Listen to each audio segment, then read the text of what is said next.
I feigned ignorance, my heart filled with anticipation for our anniversary.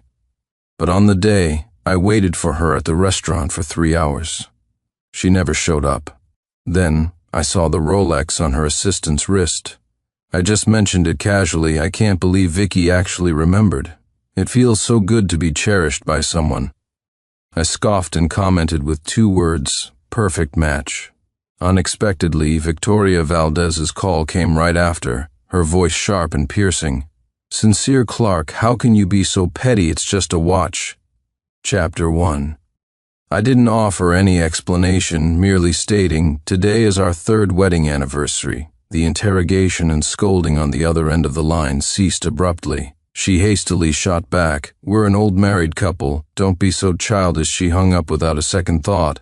I walked home alone. The night breeze was cool, but it couldn't match the cold cruelty Victoria showed me. To make matters worse, Ethan Thorne had to send me a text right then. "Sincere, the one who isn't loved is the real homewrecker. Let go. You don't deserve Vicky." I couldn't help but laugh. And what if I don't? He sent an explicit photo. In the dim light, Victoria and he were linking arms, drinking from each other's glasses. The background was a hotel room. A corner of the large bed was visible, with clothes tossed carelessly on the floor. In the world of adults, you don't need many catalysts. A glass of wine is enough to inspire betrayal.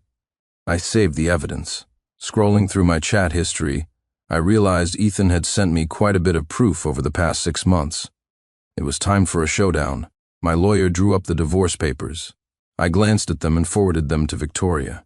She didn't reply and stayed out all night. The next morning, Victoria finally appeared, cornering me at my company's entrance. "Sincere, what is the meaning of this? Just because I didn't spend our anniversary with you?" "Yes, that's exactly why." Victoria breathed a sigh of relief, her tone softening. "Don't be angry. I know you're jealous. Here's a gift. I've booked a place for tonight. Let's have dinner after work. Stop making a scene, and remember to keep a close eye on this morning's contract." Just as I was about to speak, she took a call and left in a hurry. I opened the box she had thrust at me. Inside lay a Rolex, but it was a woman's model. It seemed she had bought a matching pair of watches. She had already given the men's one away and, lacking the time to buy another, just fobbed the remaining one off on me. She couldn't even be bothered to put in the effort to deceive me anymore. "Victoria, what makes you think I'll play along like I used to?" I went into my office and told my secretary to terminate all cooperation with HD Company and reject all their proposals.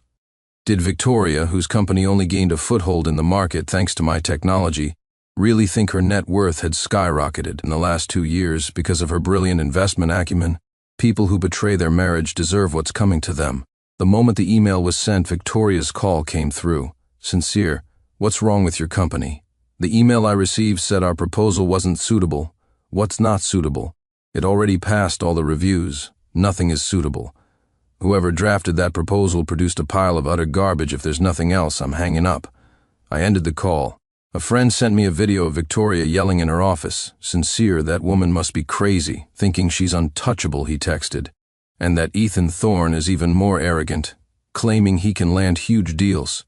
She's throwing away a golden goose like you to prop up a lowlife like him." "Buddy, I'm ready to quit too." I immediately reassured him, "Just hang in there for 3 more months, then come work with me. After all, I still needed a man on the inside. Without him, how could I enjoy the show?" I had truly underestimated Victoria. I never imagined she could act as if nothing had happened. After work, I saw her at the company entrance. Victoria arrived holding a bouquet of flowers, dressed in a bright red trench coat, with long wavy hair and black stiletto heels. Her glamorous appearance was particularly eye-catching. When she saw me, she walked over with a smile. "These are for you. Let's have dinner tonight." Chapter 2. I frowned deeply. Was this peace offering for the proposal or for her job? I had no desire to find out. I only knew that her actions disgusted me. "Take them." She tried to force the flowers into my arms. I quickly turned my head aside and sneezed. "Sorry, seasonal change. My allergies are acting up. Stay away from me." I quickly backed away. A flash of awkwardness crossed Victoria's face. She hastily put the flowers aside. "Sorry, I forgot, it's nothing." I took out my nasal spray and used it, finally feeling some relief. As soon as I got into my car, Victoria followed, bringing a wave of perfume with her. It was the same scent I had smelled on Ethan. About the proposal, you should talk to your company's boss again. There's nothing to talk about. Let Ethan Thorne handle it. Isn't he an overseas returnee? Supposedly very capable. Victoria's expression changed instantly. Sincere, I thought you were an adult, but I never expected you to be so childish. I don't need you. I'll handle it myself. She slammed the car door and stormed off, probably expecting me to chase after her and coax her as I used to. But I didn't move from my seat. She was so furious she could barely stand, but she left without looking back. Sitting in the car, I lit a cigarette and took a long drag. Just then, another message from Ethan arrived. You've upset her again. My Vicky works so hard at her company, relying on herself for everything. If you can't make her happy, you should get out of the picture sooner rather than later. Wow, he wasn't even trying to hide it anymore. The other man was brazenly telling me to back off. How utterly ridiculous. I suddenly felt a sense of release. If you can't hold on to sand, you might as well let it go. But Ethan was relentless. I will give Vicky a better life, is that so? I typed back. Victoria was just here looking for me. What makes you so sure she'll choose you over me? Ethan was young, after all. He immediately sent me their chat logs along with various intimate photos. I saved every single one, then replied, I've already prepared the divorce agreement. All you have to do is get her to sign it. After I sent that, he went silent.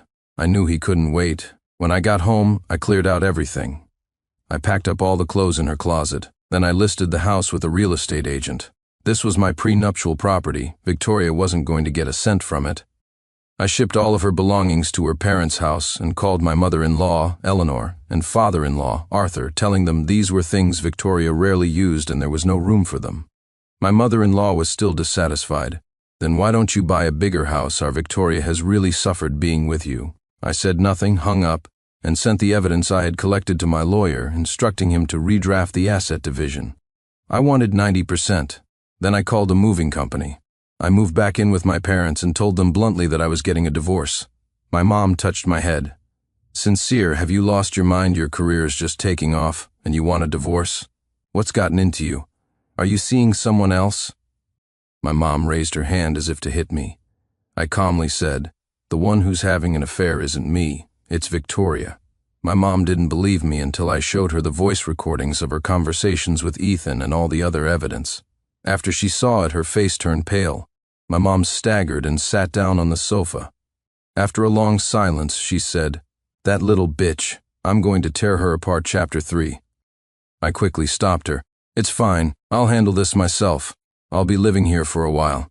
No matter how nicely she talks, don't you dare go soft on her. Don't worry. We have a zero-tolerance policy for cheating. I nodded in understanding.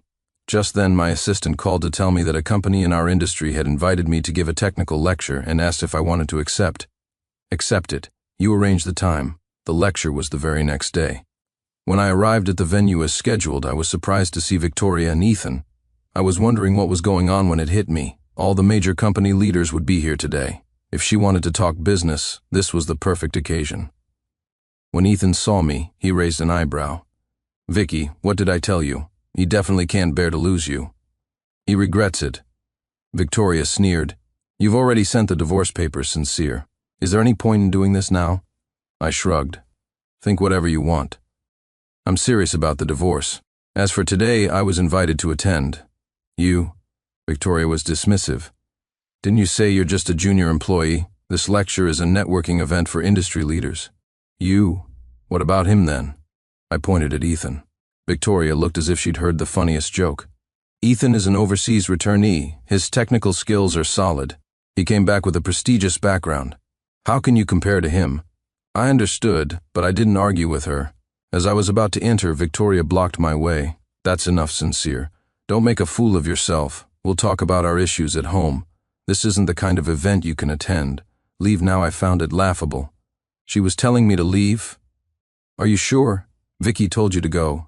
Stop being so shameless and get lost, Ethan added. I smiled, turned around and walked back to the parking lot. At 2:30 p.m., the lecture officially began. When the organizer couldn't find me, he started to panic. My assistant contacted me, and I kept it brief. I was stopped at the door by HD's sales director. She said I wasn't qualified and told me to get lost. My assistant was stunned and immediately reported back. The organizer, Mr. Raymond Shaw, was furious. He strode through the crowd and found Victoria. "You're Victoria Valdez from HD?" She was pleasantly surprised. "Yes, that's me. Mr. Shaw, hello. Today, our HD, you weren't invited today. How did you get in?" Ethan immediately stepped forward. "It was me. I submitted my credentials." Someone next to Mr. Shaw whispered a few words in his ear. Mr. Shaw exploded. "A piece of trash from a diploma mill. A mere assistant dares to enter this event." "Tch. Wait, Mr. Shaw, has there been some misunderstanding?" Victoria quickly tried to explain. "He's an overseas returnee. He's participated in large-scale projects abroad.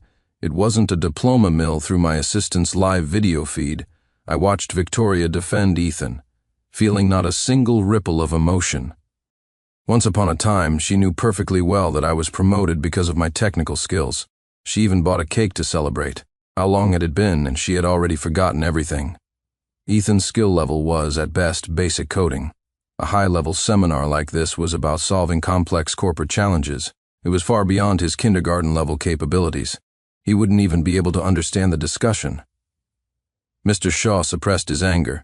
"Putting professional skills aside for a moment, HD's disruption of this lecture means you are making an enemy of everyone here." Victoria's face turned pale. "Mr. Shaw, what do you mean by that?" You kicked out Chief Engineer Clark, the main speaker for today's lecture."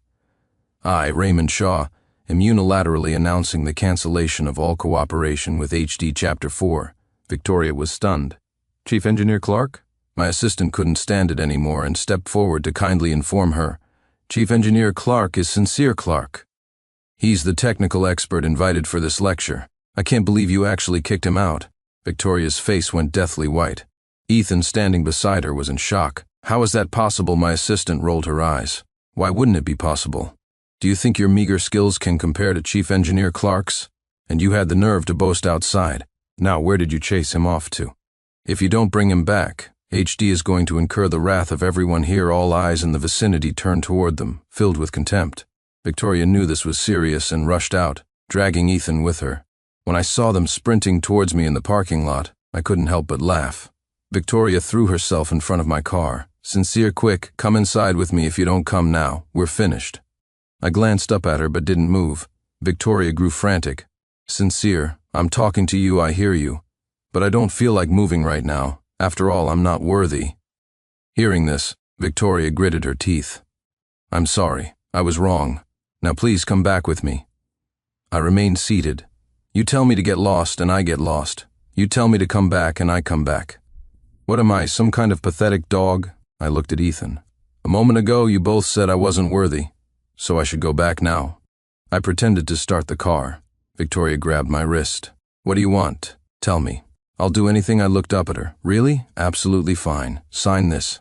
I tossed the new divorce agreement at her.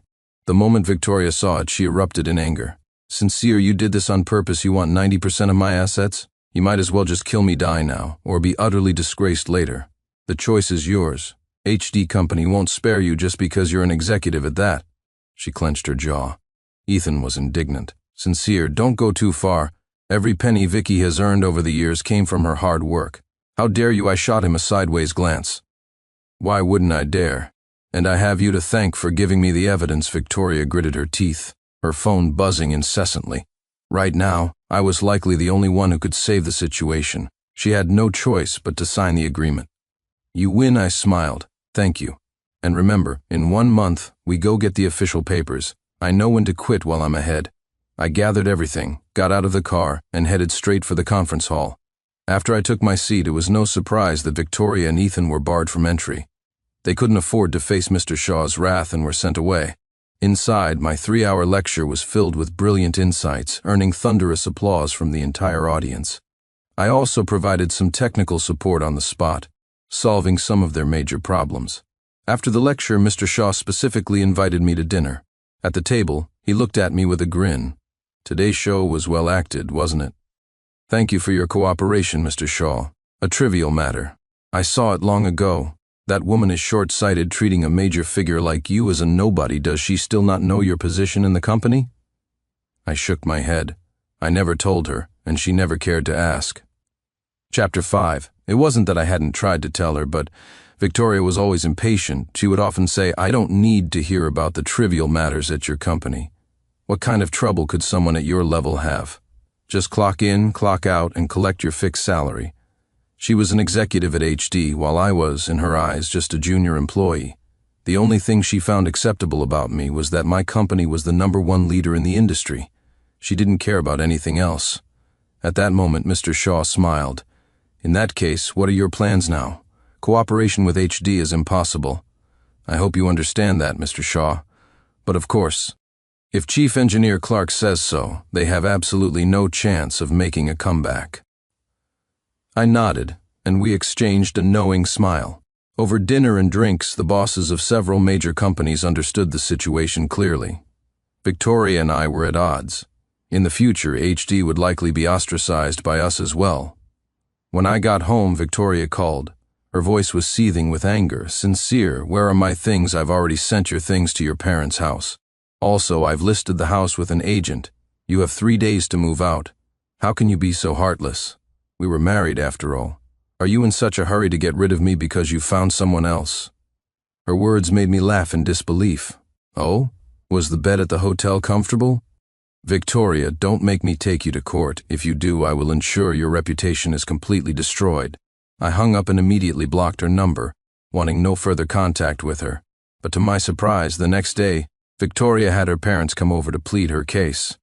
Seeing the 2 elderly people standing downstairs, I took a deep breath and went down. My father-in-law, Arthur, approached me immediately.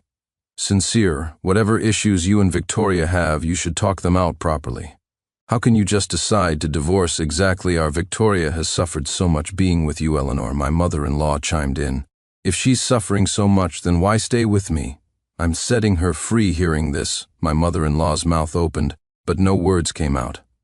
My father-in-law shot his wife a harsh glare before explaining, You 2 have been together for 3 years.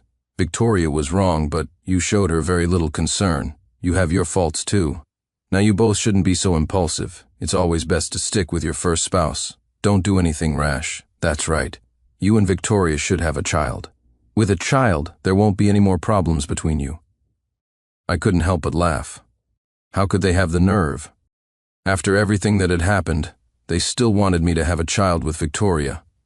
You both know Victoria cheated on me behind my back, and you still want me to have a child with her.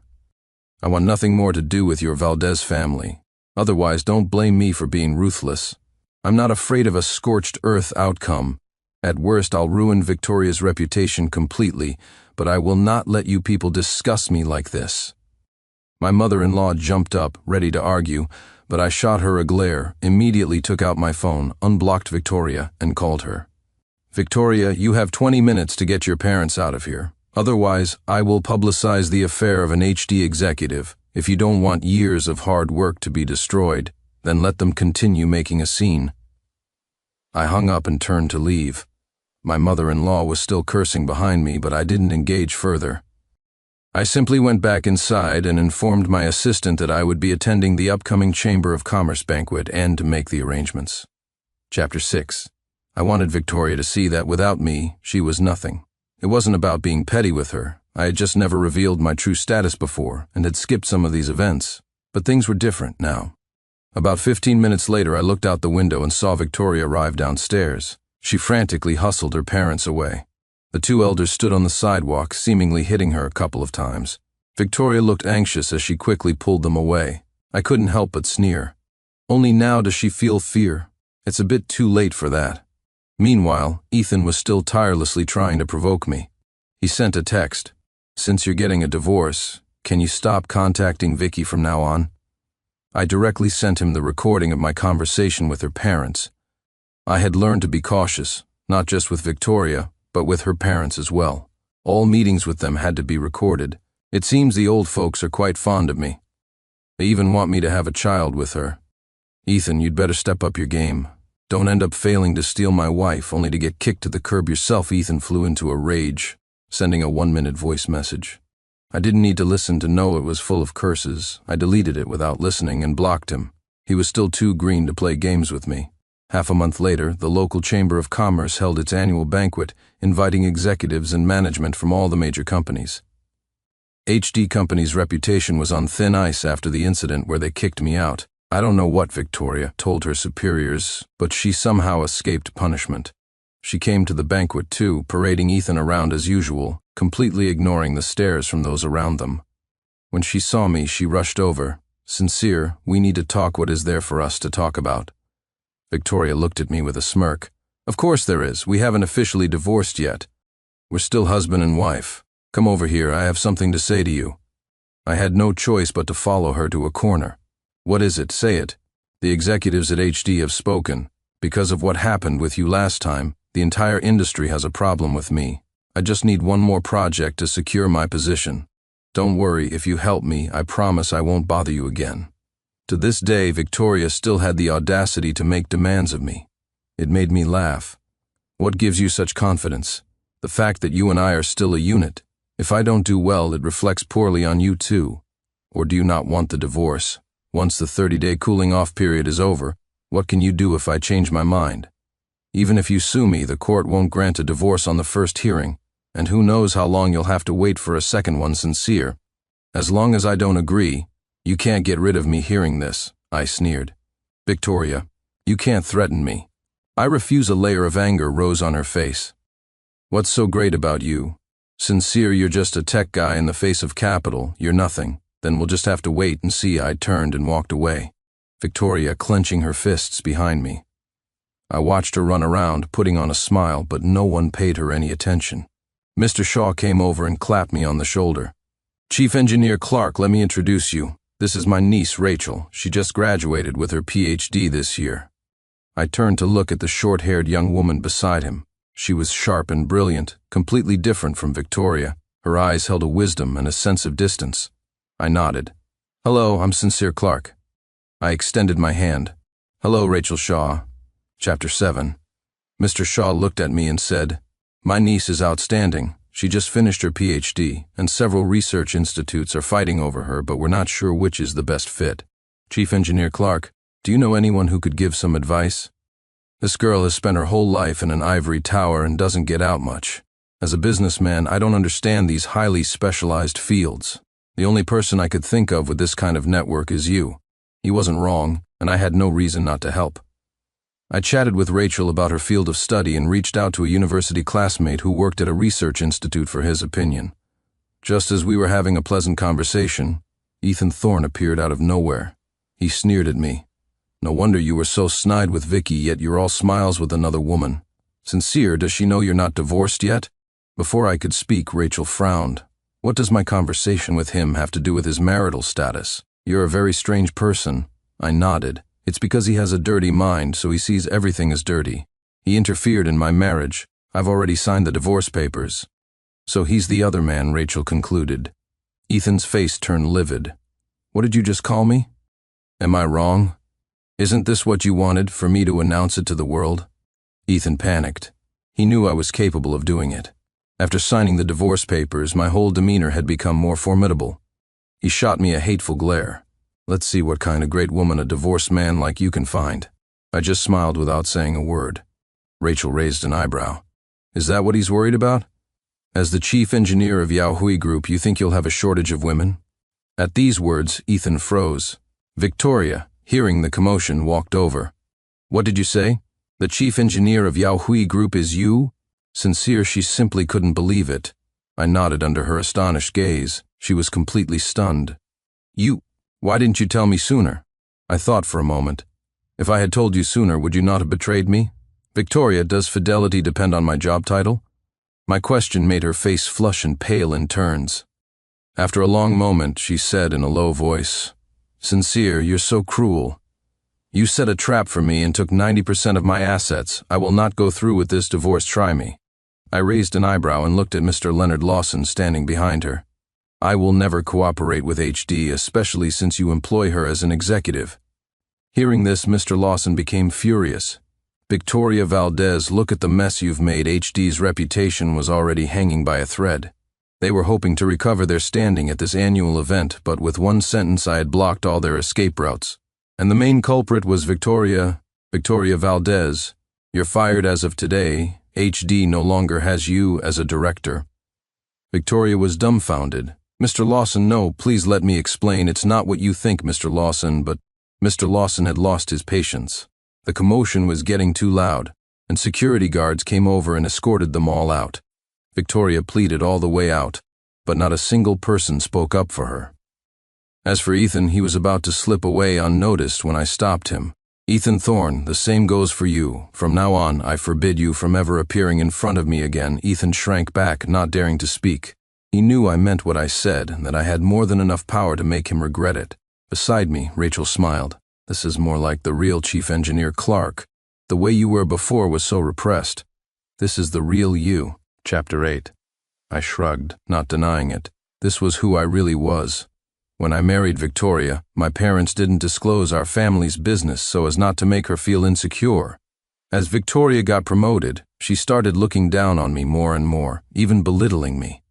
At first, I thought she was under a lot of stress from work, so I intentionally cut back on my own work to spend more time with her. Unexpectedly, seeing my relaxed work schedule only solidified her belief that I was a nobody, and she became even more dismissive of me. A Rolex is nothing. My mother has a drawer full of them at home. Even if Victoria didn't buy one for me, I could afford it myself. But she should not have humiliated me like that. After the annual event, Rachel and I added each other on WhatsApp. We reached an agreement on a research institute and its future development. I needed talent, and she needed a job to prove herself. Therefore, after careful consideration, I invested in her laboratory. She was going to start her own venture. To thank me, Mr. Shaw treated me to a meal. It was then that Victoria found me. When she saw me, she walked over involuntarily, her face flushed. It looked like she had had a lot to drink, sincere. Seeing her in this state, I couldn't help but frown. "Can I help you? I want to talk about us. We have 1 week left, Victoria. Don't tell me you regret it. I won't agree." Seeing that I had called her bluff, Victoria dropped the act.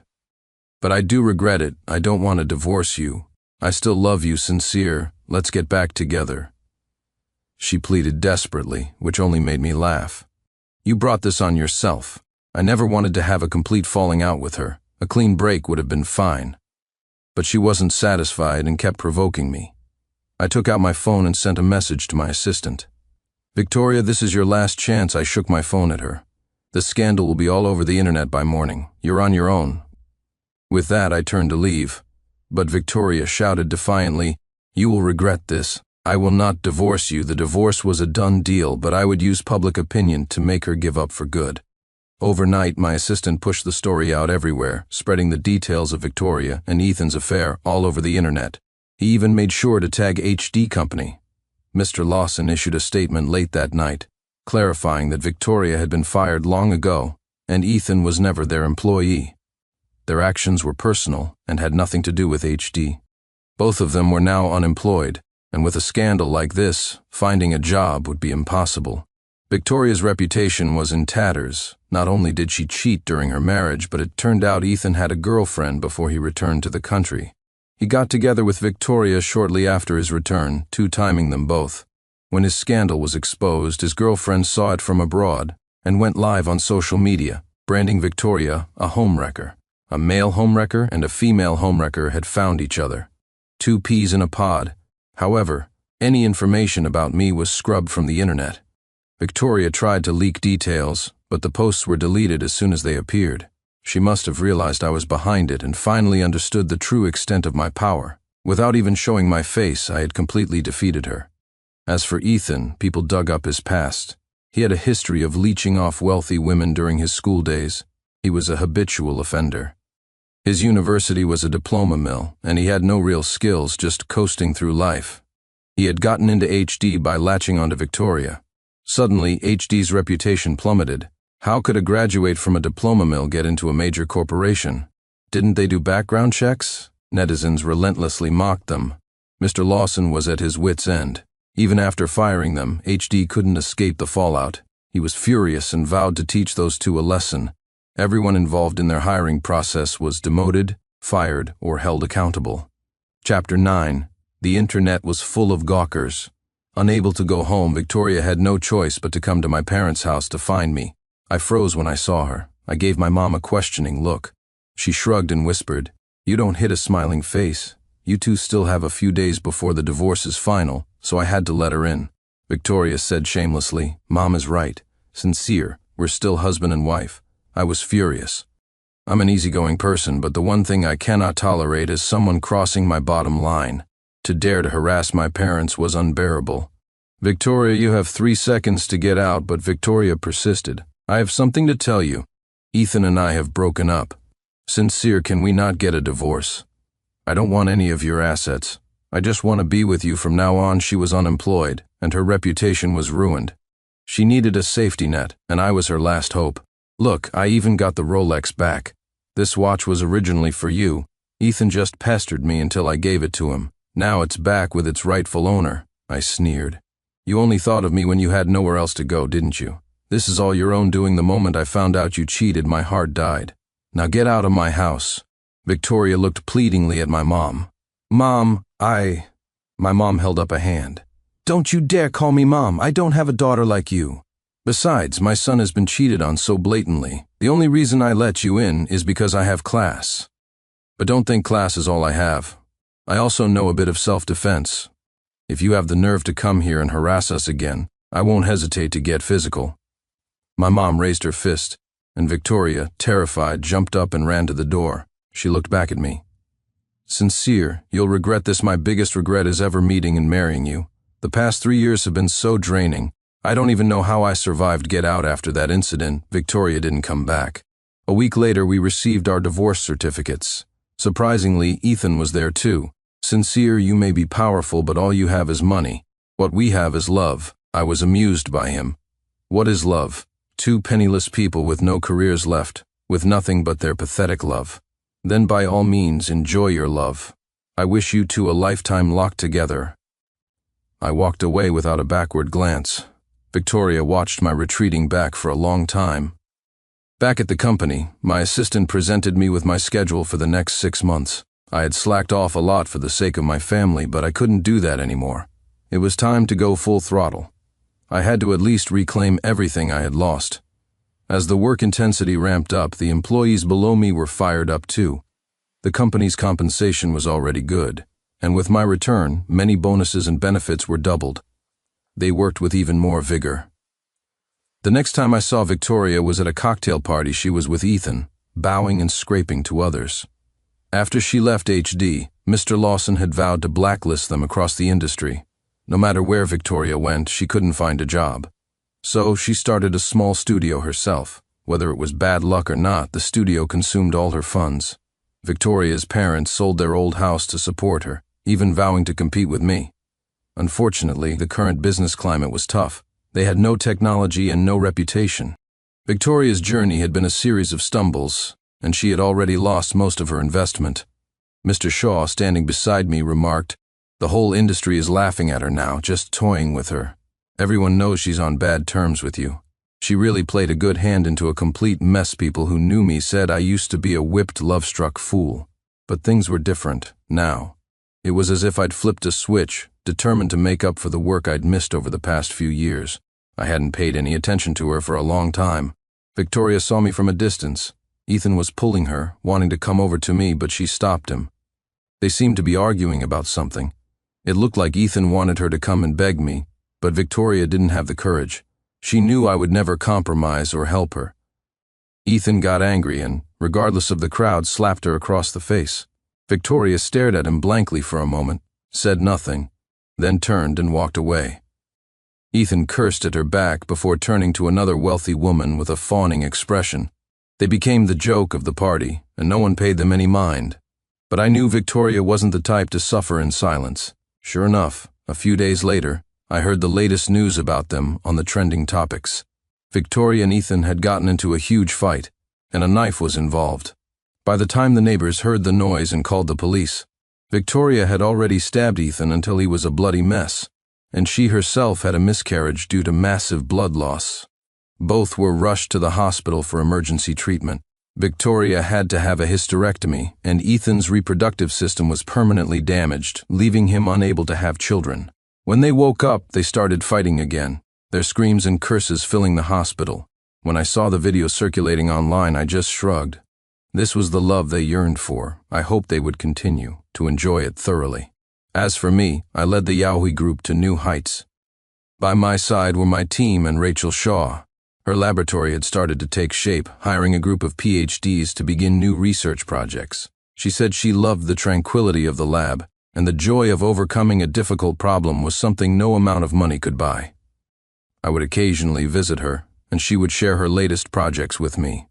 With Rachel, I felt as if I had found a long-lost piece. A year later, we got engaged, then married. Everything fell into place naturally.